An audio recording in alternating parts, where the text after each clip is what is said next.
आप सभी का हमारे चैनल मधुर आवाज चैनल में हार्दिक स्वागत है। अगर आपको हमारी कहानी अच्छी लगे तो चैनल को लाइक, शेयर एंड सब्सक्राइब करना ना भूलें। प्रतापगढ़ नामक एक राज्य था। वहाँ भीमा नाम का एक गरीब व्यक्ति रहता था। भीमा बड़ा मेहनती था। उसका एक बेटा था जिसका नाम केशव था। केशव भी अपने पिता की तरह खूब मेहनती था। केशव जब बहुत छोटा था तभी उसकी माँ का देहांत हो गया था। केशव के पिता ने फैसला किया था कि वो दूसरी शादी नहीं करेगा और खुद ही केशव को पालेगा। बड़ा होने पर केशव भी अपने पिता के साथ काम पर जाया करता था। दोनों बाप बेटे राजा विक्रम के यहाँ नौकरी करते थे। राजा उन्हें रोजाना उनकी मेहनत के बदले केवल 2 किलो अनाज देता। इतने अनाज में बड़ी मुश्किल से दोनों बाप बेटे का गुजारा होता, इसलिए वे दोनों हमेशा भूखे रहते। एक दिन केशव अपने पिता से कहता है, पिताजी, हमें राजा की नौकरी छोड़ देनी चाहिए। हमें कुछ और काम करना चाहिए या फिर किसी दूसरे शहर में जाकर नौकरी करनी चाहिए। राजा हमें इतना कम अनाज देता है, हमारा पेट भी सही से नहीं भरता और हम हमेशा भूखे रहते हैं। भूखे रहने की वजह से हम बहुत कमज़ोर हो गए हैं। अगर हम खाएंगे नहीं तो हम काम कैसे करेंगे? भीमा बोला, बेटा, कह तू बिल्कुल सही रहा है। भूखा रहने की वजह से मुझे भी बहुत कमज़ोरी आ गई है। हमेशा चक्कर से आते रहते हैं। कभी कभी तो मेरी आंखों से दिखना भी बंद हो जाता है। लेकिन बेटा, हम राजा की नौकरी नहीं छोड़ सकते। अगर हम राजा की नौकरी छोड़कर किसी दूसरे शहर में जाकर नौकरी करेंगे तो राजा हमें तलाश करवाकर सूली पर लटका देगा। इसलिए हमारी भलाई इसी में है कि हम चुपचाप राजा की नौकरी करते रहें। अब तू जाकर जंगल से थोड़ी लकड़ी ले आ, मैं खाना पका दूंगा। केशव अपने पिता के कहने पर जंगल से लकड़ी लेने चला जाता है। तभी भीमा के घर एक बूढ़ी काकी आती हैं। वो भीमा से कहती हैं, भीमा बेटा, तूने जिंदगी भर मुसीबत काटी है, अब और अपनी जिंदगी मुसीबत में मत काट। कभी तू चैन से बैठकर 2 रोटी नहीं खा पाया, तू उसकी शादी क्यों नहीं कर लेता? घर में बहू आ जाएगी तो कम से कम तुम लोगों का खाना तो बनाना नहीं पड़ेगा। तुम थके हारे मजदूरी करके आते हो और फिर भोजन बनाते हो। अगर बहू आ जाएगी तो तुम्हें बहुत कामों से राहत मिल जाएगी। तभी भीमा काकी से बोला, अरे काकी, केशव की शादी हुए 1 साल हो चुका है। बूढ़ी काकी सुनकर हैरान होते हुए बोली, क्या कहा तूने? केशव की शादी को 1 साल हो चुका है, लेकिन तूने कभी किसी को बताया नहीं। आखिर क्या वजह है इसकी? जरा मुझे भी तो पता चले। भीमा बोला, काकी, वजह तो कुछ नहीं है। केशव की बहू अपनी माँ के घर है। काकी बोली, माँ के क्यों घर? तूने उसे वहाँ क्यों छोड़ रखा है? काकी बोली, बेटे की शादी क्या बहू के मायके में छोड़ने के लिए की जाती है? तू अपने बेटे से क्यों नहीं कहता कि वो पत्नी को मायके से लेकर आ? तू आज ही केशव को भेज दे बहू को लेकर आने के लिए। भीमा बोला, कैसे भेज दूं काकी? हमारे घर में तो एक चारपाई नहीं जिस पर वो बेचारी आकर बैठ सके, और ना ही हमारे पास इतने पैसे हैं कि हम चारपाई खरीद कर ला सकें। और फिर केशव के पास ऐसे कपड़े भी नहीं जिसे पहनकर वो अपने ससुराल जा सके। उसके पास केवल 2 जोड़ी कपड़े हैं, उसमें भी दसियों पाबंदे लगे हैं। पैबंद लगे हुए कपड़े पहनकर जाता हुआ केशव कैसे अच्छा लगेगा? काकी बोली, अरे वाह रे भीमा, मैं तो तुझे बड़ा अक्लमंद समझती थी, लेकिन तू तो मूर्खों से भी बड़ा मूर्ख है। बस इतनी सी बात के लिए तूने केशव की बहू को उसकी माँ के घर छोड़ रखा है। ये भी भला कोई बात हुई? चारपाई और कपड़ों की वजह से तू बहू नहीं लेकर आ रहा। चल, मैं दूंगी तुझे चारपाई, बहू को बैठने के लिए, और केशव के लिए नए कपड़े भी लाऊंगी। इतना कहकर बूढ़ी काकी अपने घर चली जाती हैं। उसके बाद भीमा भी सोचने लगता है, काकी सही कहती हैं, मुझे केशव की बहू को बुला लेना चाहिए। अगर बहू आ जाएगी तो घर के कामों से हमें राहत मिल जाएगी। मैं कल ही भेज दूंगा केशव को बहू को लाने के लिए। फिर भीमा बुढ़िया काकी के घर जाता है और बुढ़िया काकी से केशव के लिए कपड़े और चारपाई ले आता है। केशव चारपाई देखकर अपने पिता से कहता है, पिताजी आप ये चारपाई कहाँ से लाए? भीमा बोला, बेटा मुझे ये चारपाई काकी ने दिया है और उन्होंने तुझे नए कपड़े भी दिए हैं। केशव बोला, लेकिन पिताजी काकी ने तुम्हें ये चारपाई और मुझे नए कपड़े क्यों दिए हैं? बेटा काकी ने चारपाई तेरी बहू के लिए दी है और ये नए कपड़े तेरे लिए। मैं कहता हूँ कल तो इन कपड़ों को पहनकर अपने ससुराल चला जा और बहू को ले आ। लेकिन पिताजी हम अपना पेट ही बड़ी मुश्किल से भर पा रहे हैं, ऐसे में हम गोपी को क्या खिलाएंगे? वो हमारे घर का हाल देखेगी तो क्या सोचेगी? ये सब जानता हूँ मैं बेटा, लेकिन बहू को जिंदगी भर के लिए मायके में नहीं छोड़ा जा सकता। कभी न कभी तो उसे लाना ही होगा। इसलिए एक काम कर, तू कल ही जाकर उसे ले आ। ठीक है पिताजी, जैसी तुम्हारी मर्जी। मैं कल ही गोपी को ले आऊँगा। फिर अगले ही दिन केशव काकी के दिए हुए कपड़े पहनकर गोपी को लेने अपने ससुराल चला जाता है। ससुराल में केशव की खूब मेहमान नवाजी होती है। केशव एक हफ्ते बाद ससुराल में रुकता है। उसके बाद वो अपनी पत्नी गोपी को लेकर अपने घर चल देता है। लेकिन रास्ते में केशव सोचने लगता है, अभी तो हमारे घर में बहुत गंदगी होगी, गोपी देखेगी तो क्या कहेगी। एक काम करता हूँ, गोपी को बूढ़ी काकी के घर पर छोड़ देता हूँ। उसके बाद मैं अपने घर की सफाई कर लूँगा। केशव अपनी पत्नी को बूढ़ी काकी के घर छोड़कर अपने घर चला जाता है। जब भीमा ने केशव को अकेला देखा तो वो केशव से बोला, तू अकेला क्यों आया है? पिताजी मैं गोपी को ले आया हूँ, लेकिन मैं उसे बूढ़ी काकी के घर छोड़ आया, क्योंकि हमारे घर में बहुत गंदगी भरी है। सारा सामान यहाँ वहाँ बिखरा हुआ है। गोपी ये सब देखेगी तो शायद उसे अच्छा न लगे। जब मैं घर की साफ सफाई कर लूँगा तो गोपी को अपने घर ले आऊँगा। बेटा साफ सफाई तो बाद में होती रहेगी, पहले तू महाराज के पास चल। वो तुझे 3 दिन से रोज बुला रहे हैं। मैं उनसे रोज कोई ना कोई बहाना बना देता हूँ। तुझे अपने ससुराल में इतने दिन नहीं रुकना चाहिए था। पता नहीं महाराज तेरे से क्या कहेंगे। केशव बिना साफ सफाई किए अपने पिता के साथ राजमहल की ओर चल पड़ता है। उधर बूढ़ी काकी ने गोपी की खूब खातिरदारी की और फिर बोली, बेटा तुम बहुत समझदार हो, भगवान हमेशा तुम्हें खुश रखे। आओ अब मैं तुम्हें तुम्हारे घर छोड़ाऊं। बूढ़ी काकी की बात सुनकर गोपी को बड़ा आश्चर्य हुआ। वो सोचने लगी, क्या ये उसका घर नहीं है? उसने हिचकिचाते हुए काकी से पूछा, माँ जी ये केशव का घर नहीं है तो फिर केशव का घर कौन सा है? बेटी केशव राजा के यहाँ काम करने गया है, इसलिए तुझे मेरे घर छोड़ गया था। तू अभी नई नवेली बहू है, घर में अकेले कैसे रहती? वो तो आने वाला होगा, चल उसके आने से पहले मैं तुझे तेरे घर छोड़ाऊं। फिर बूढ़ी काकी गोपी को लेकर उसके घर छोड़ाई।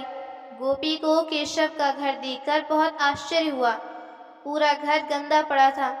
देखने में ऐसा मालूम होता था जैसे सालों से घर में झाड़ू नहीं लगी। सारा सामान इधर उधर बिखरा था।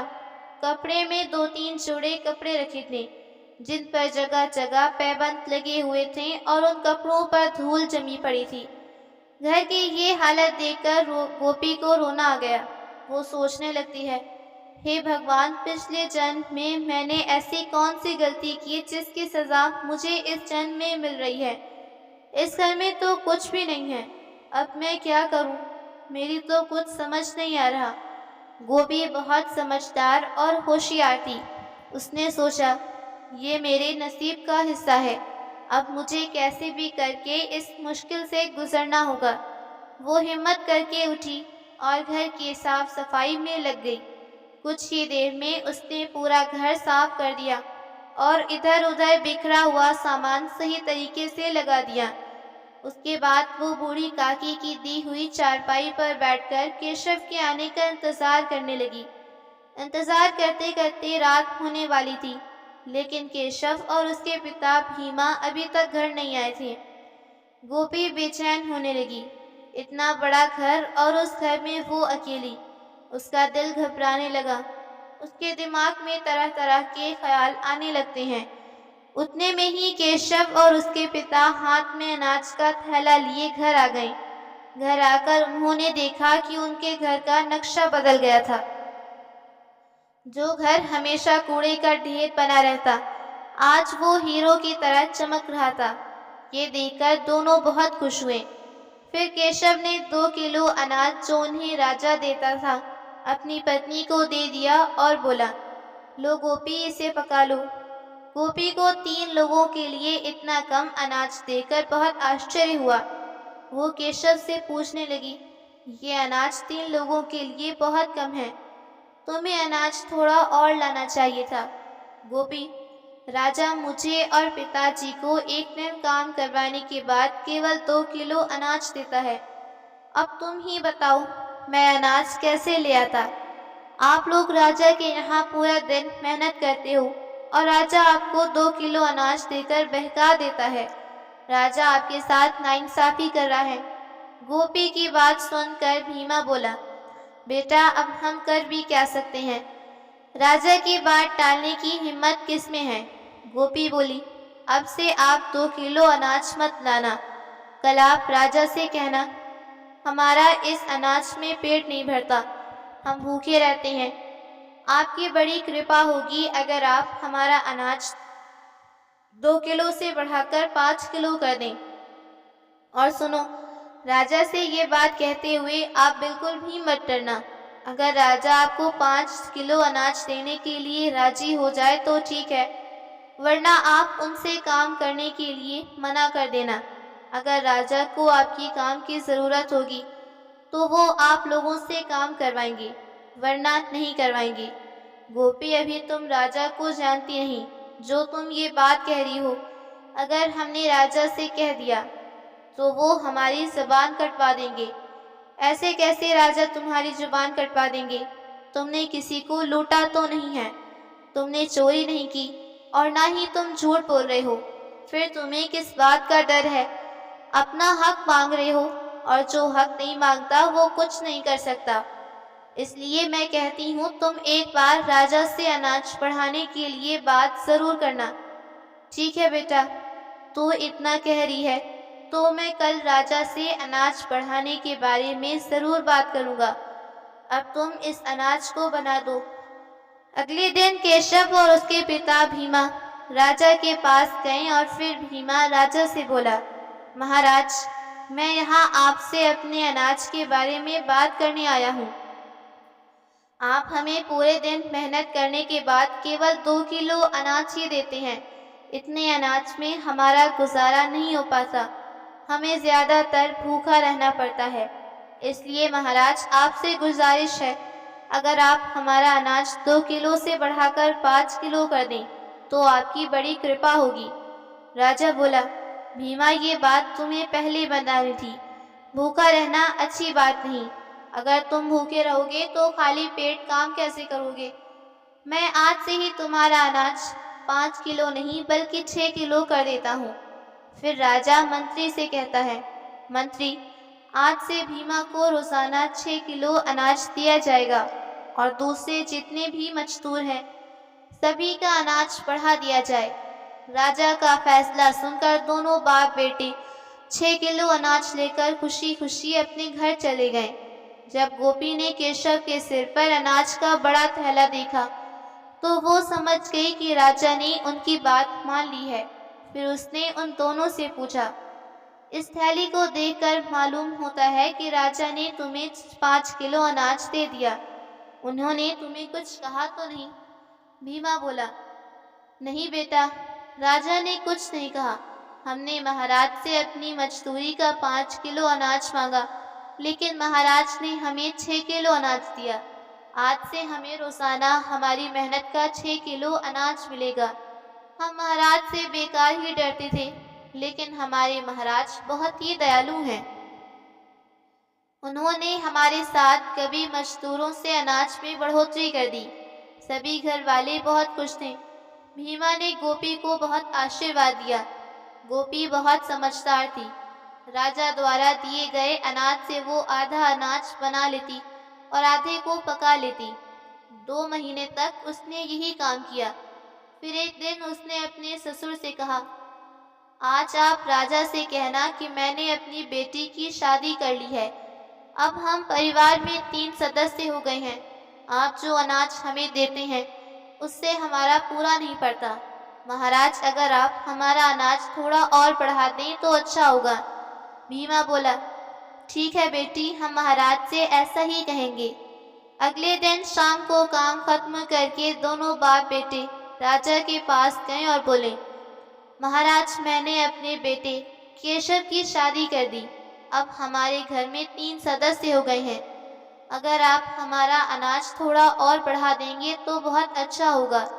राजा बोला, ये तो बहुत अच्छा किया तुमने जो केशव की शादी कर दी।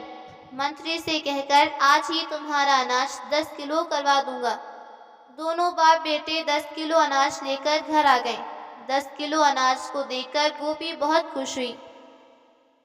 अब वो आधे से भी ज्यादा बचाने लगती है और बाकी बचे हुए को पका लेती। ये सिलसिला 8 महीने तक चलता रहा। अब गोपी ने काफी अनाज इकट्ठा कर लिया था। फिर एक दिन वो अपने पति और ससुर से बोली, पिताजी, आज के बाद आप लोग राजा के यहाँ काम नहीं करने जाओगे। अब तक आप दोनों मजदूरी करते रहोगे। मजदूरी से हमें सिर्फ 2 वक्त का खाना मिल सकता है और कुछ नहीं। भीमा बोला, अगर बेटी हम मजदूरी नहीं करेंगे तो फिर क्या करेंगे? इस तरह से तो हम भूखे मर जाएंगे। गोपी ने कहा, आप लोग चिंता मत करो। आपको राजा जो अनाज देते हैं मैंने उसमें से आधे से ज्यादा अनाज बचा लिया है। इस प्रकार मैंने काफी अनाज बचाकर इकट्ठा कर लिया है। अब आप लोग बाजार में कोई दुकान खोल लीजिए और उसमें अनाज बेचने का काम शुरू कर दीजिए। भगवान ने चाहा तो कुछ ही दिनों में हमारा कारोबार अच्छा चलने लगेगा। भीमा बोला, ठीक है बेटी, मैं आज ही बाजार में कोई दुकान देखता हूँ और फिर कल से हम अनाज बेचना शुरू करेंगे। भीमा ने बाजार में एक दुकान किराए पर ली और अगले ही दिन अनाज बेचना शुरू किया। कुछ ही दिनों में उनकी दुकान काफ़ी अच्छी चलने लगी। दुकान पर ग्राहकों की लाइन लगी रहती। ये सब देखकर दोनों बाप बेटे बहुत खुश होते। दोनों जब भी दुकान से घर आते तो कुछ न कुछ सामान घर जरूर लाते। एक दिन गोपी अपने घर के आगे बैठी होती है। तभी उसकी नज़र कोने पर पड़े एक सोने के हार पर पड़ती है।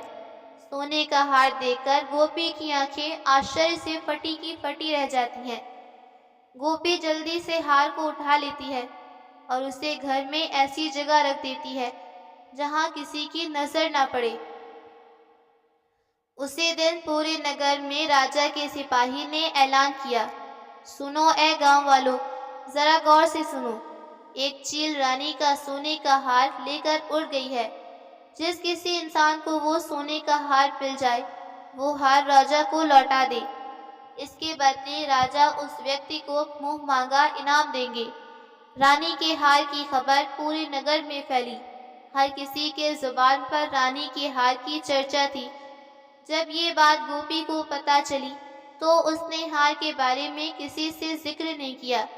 इसलिए राजा को भी अभी तक रानी का हार न मिला। राजा बहुत परेशान थे।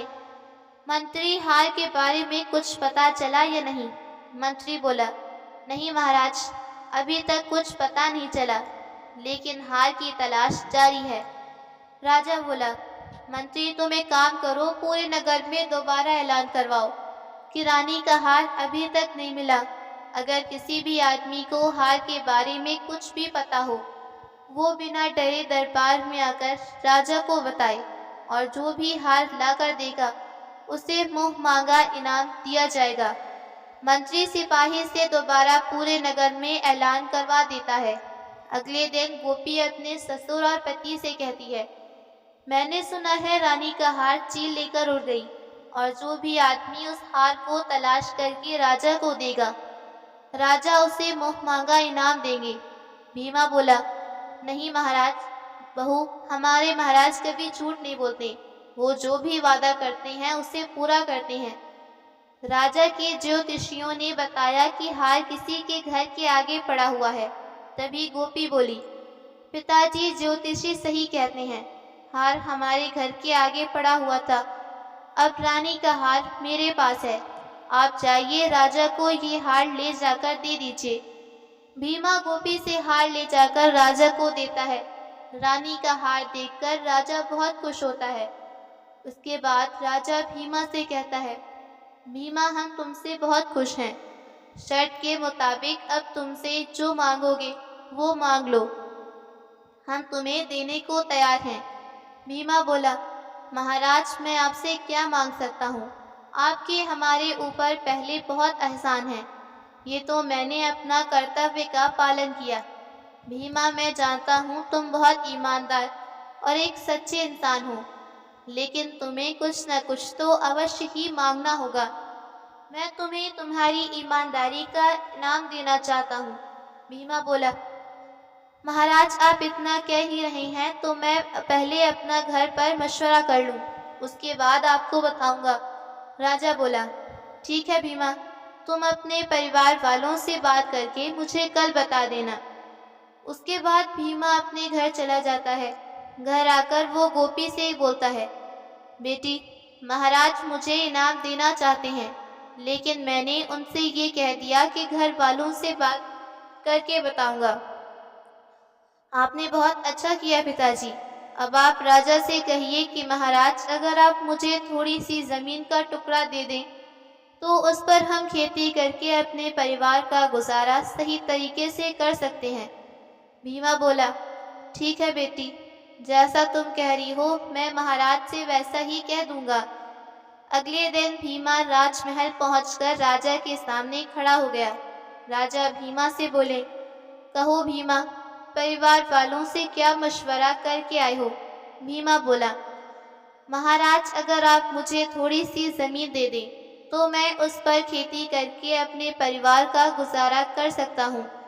फिर मुझे और मेरे बेटे को मजदूरी करने की ज़रूरत नहीं पड़ेगी। राजा बोला, ठीक है भीमा, मैं आज ही तुम्हें 5 बीघा ज़मीन दिलवा देता हूँ। मेरी भी भगवान से प्रार्थना है, इस ज़मीन पर खेती करके तुम खूब फलो फूलो और जीवन में आगे बढ़ो।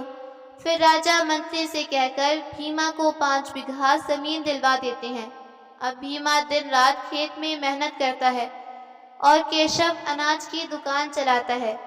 कुछ ही दिनों में वो बहुत मालदार हो जाते हैं। फिर केशव एक बहुत ही शानदार घर खरीद लेता है। अब उनके घर में किसी चीज़ की कमी नहीं थी। इस प्रकार भीमा की बहू की समझदारी और चालाकी से उसके गरीबी के दिन कुछ ही दिनों में अमीरी में बदल जाते हैं। आज की कहानी यहीं पर समाप्त हुई। फिर मिलेंगे एक और कहानी के साथ। कहानी पसंद आई हो तो लाइक शेयर ज़रूर करें और चैनल को सब्सक्राइब करना ना भूलें। धन्यवाद।